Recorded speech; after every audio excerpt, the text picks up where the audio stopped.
Hello दोस्तों, S के classes में आपका स्वागत है।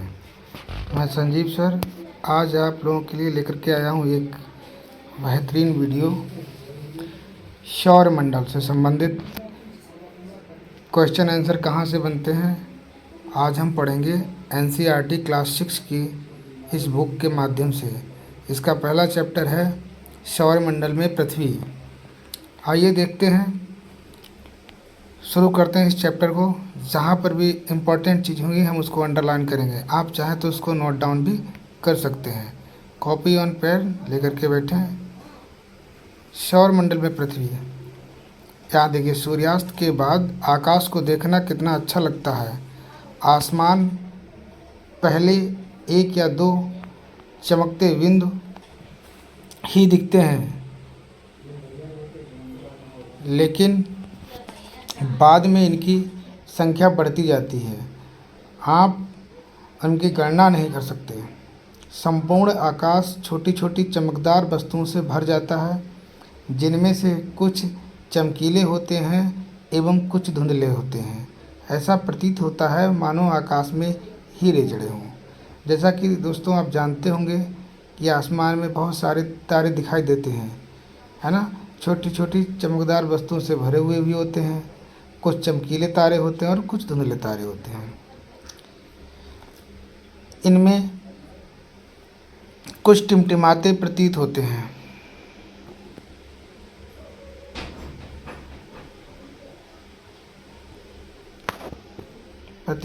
लेकिन अगर आप उनको ध्यान से देखेंगे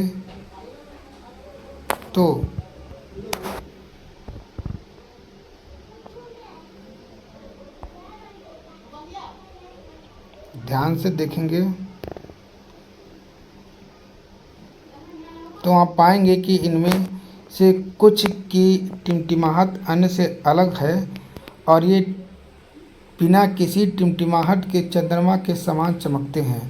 इन चमकीली वस्तुओं के साथ लगभग चंद्रमा को भी देखते हैं। ये अलग अलग समय पर अलग आकार एवं अलग स्थितियों में दिखाई पड़ता है। आप पूर्ण चंद्र को लगभग एक महीने में एक बार देख सकते हैं। यह पूर्ण चंद्रमा वाली रात को हम पूर्णिमा कहते हैं।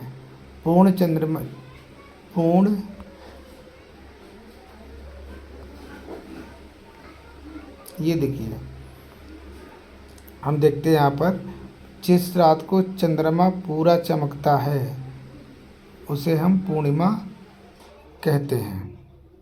15 दिन के बाद आप इसे देख नहीं सकते और यह नए चंद्रमा की रात्रि को हम अमावस्या कहते हैं। जिस दिन यानी पूरा चंद्रमा होता है उसको हम पूर्णिमा कहते हैं और नए चंद्रमा की रात्रि जब शुरुआत होती तो हम उसको अमावस्या कहते हैं। ऐसी रात में अगर आसमान साफ है तो आप आसमान का अवलोकन अच्छी तरह से कर सकते हैं।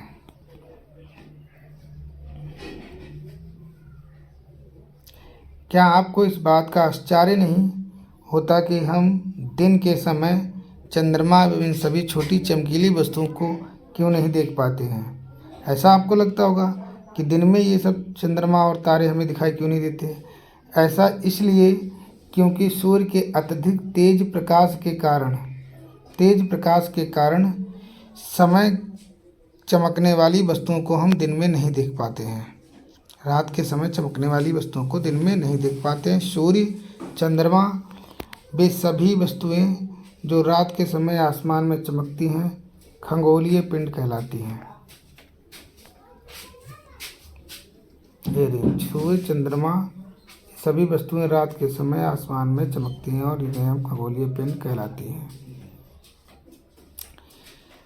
कुछ खगोलीय पिंड बड़े आकार वाले गर्म भी होते हैं, कुछ गर्म होते हैं। ये गैसों से बने होते हैं। जितने भी खगोलीय पिंड होते हैं ये सब के सब गैसों के बने होते हैं। इनके पास उनकी ऊष्मा का प्रकाश होता है जिसे वे बहुत बड़ी मात्रा में उत्सर्जित करते हैं और इन्हीं खगोलीय पिंडों को हम तारा कहते हैं। और सूर्य भी क्या है? एक तारा है। सूर्य क्या है? एक तारा। यहाँ से ये भी प्रश्न जो है यूपीटेट और सीटेट में बन चुका है कि सूर्य क्या है? एक तारा है ना।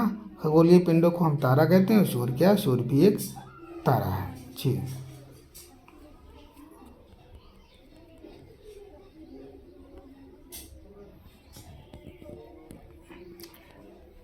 पेज नंबर दूसरा है। इससे पहले हम इसको पढ़ लेते हैं। क्या लिखा हुआ है? आओ कुछ करके सीखें।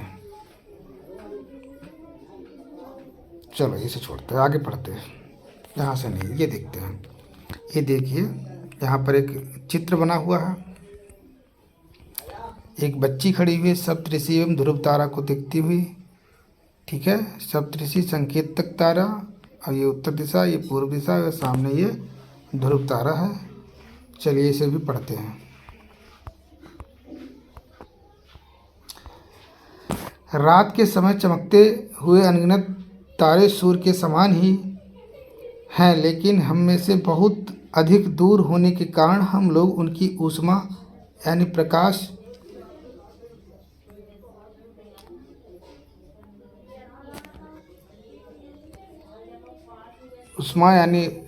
या प्रकाश को महसूस नहीं करते तथा वे अत्यंत छोटे भी दिखाई पड़ते हैं। आपने अवश्य ध्यान दिया होगा कि कुछ दूरी से देखने पर सभी वस्तुएं छोटी दिखाई पड़ती हैं और अत्यधिक ऊंचाई पर उड़ रहा हवाई जहाज कितना छोटा दिखाई पड़ता है ना। जो सभी छोटी वस्तु होती है, आसमान की तरफ देखते हैं तो कितनी छोटी दिखाई पड़ती हैं। कुछ दूरी से देखने पर सभी वस्तुएं छोटी दिखाई पड़ती हैं और अत्यधिक ऊंचाई पर जब हम हवाई जहाज को देखते हैं तो वो भी बड़ा छोटा दिखाई देता है।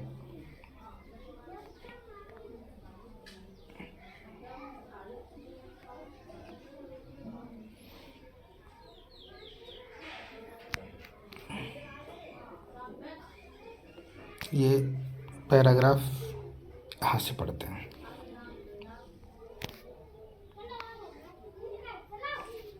यहाँ रात्रि में आसमान की ओर देखते समय आप तारों के विभिन्न समूह द्वारा बनाई गई विविध आकृतियों को देख सकते हैं। ये नक्षत्र मंडल कहलाते हैं।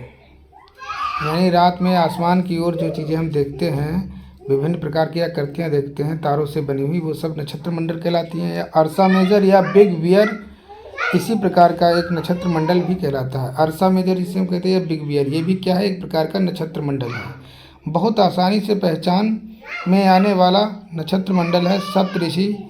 सप्त यानी सात और ऋषि मतलब संत। यह 7 तारों का एक ऐसा समूह है जो कि नक्षत्र मंडल अर्सा मेजर का भाग है। आपने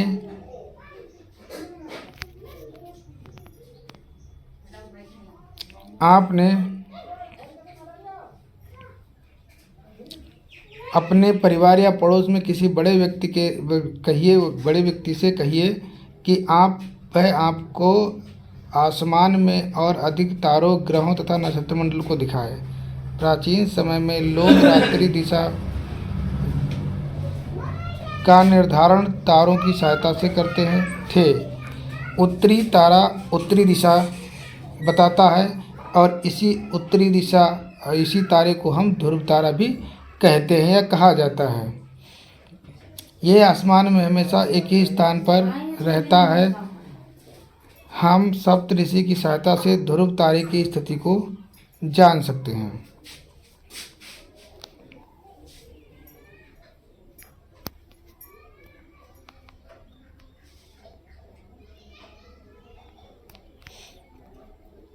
सप्तऋषि मंडल के संकेतक तारों को आपस में मिलाते हुए एक काल्पनिक रेखा खींची जाए और उसे आगे की ओर बढ़ाया जाए और यह ध्रुव तारे की ओर इंगित करती है। कुछ खगोलीय पिंडों में अपना प्रकाश तथा ऊष्मा नहीं होती और वे तारों के प्रकाश से प्रकाशित होते हैं। खगोलीय पिंडों का अपना खुद का प्रकाश नहीं होता और ये सब तारों के प्रकाश से ही चमकते हैं और ऐसे पिंड ग्रह कहलाते हैं। ऐसे पिंडों को हम ग्रह कहते हैं और ग्रहों का अपना खुद का प्रकाश नहीं होता है। ग्रह जिसे अंग्रेजी में प्लैनेट कहते हैं, ग्रीक भाषा के प्लेनेटाई शब्द से बना है जिसका अर्थ होता है परिभ्रमक या फिर चारों तरफ घूमने वाला। और इसीलिए ग्रह जो बच्चे होते हैं वो चारों तरफ घूमते रहते हैं। पृथ्वी जिस पर हम रहते हैं यह एक ग्रह है और अपना संपूर्ण प्रकाश एवं ऊष्मा सूर्य से प्राप्त करती है। जो पृथ्वी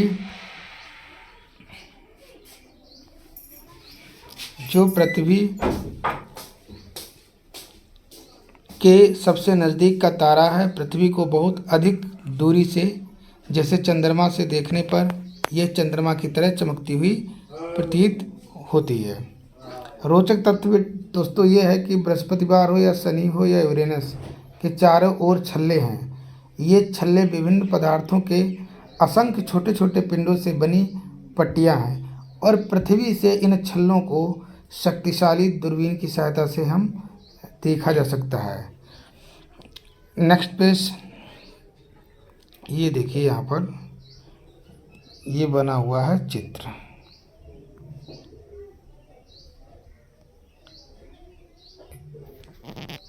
ये है सौर परिवार।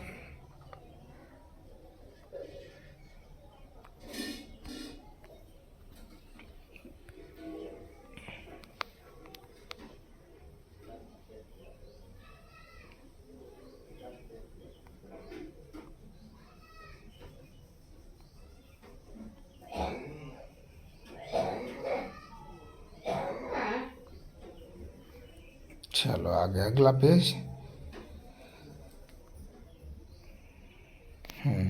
क्या आप जानते हैं कि पौराणिक रोमन कहानियों में सोल सूर्य के देवता को कहा जाता था। सौर शब्द का अर्थ है सूर्य से संबंधित, इसीलिए सूर्य के परिवार को हम सौरमंडल कहा जाता है। सौर शब्द का उपयोग करते हुए अधिक शब्दों को लिखें। आसमान में दिखने वाला चंद्रमा एक उपग्रह है। दिखने वाला चंद्रमा एक उपग्रह है।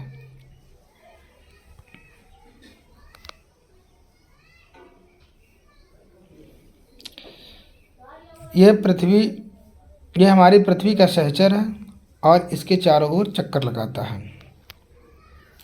हमारी पृथ्वी के समान 7 अन्य ग्रह हैं जो सूर्य से प्रकाश एवं ऊष्मा प्राप्त करते हैं। उनमें से कुछ के पास अपने चंद्रमा भी हैं, यानी कुछ के पास अपने चंद्रमा भी हैं और ये सभी के सभी क्या होते हैं, सूर्य से प्रकाश और ऊष्मा प्राप्त करते हैं। सौरमंडल सूर्य 8 ग्रह तथा उपग्रह एवं अन्य खगोलीय पिंड जैसे क्षुद्र ग्रह एवं उल्कापिंड मिलकर एक सौरमंडल का निर्माण करते हैं और उसे हम सौर परिवार का नाम देते हैं, जिसका मुखिया सूर्य होता है। ये कहलाता है सौरमंडल। इसको नोट डाउन कर लेना दोस्तों, पूरा का पूरा।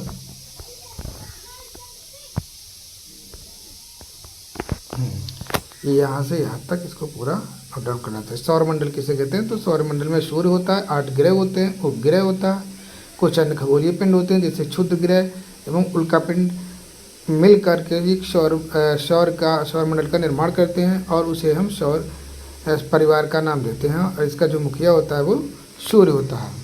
सूर्य क्या है दोस्तों, यहाँ से भी प्रश्न बनते हैं। सूर्य सौरमंडल के केंद्र में स्थित होता है। सूर्य की स्थिति पूछी जाए तो हम क्या बताएंगे कि केंद्र में स्थित होता है।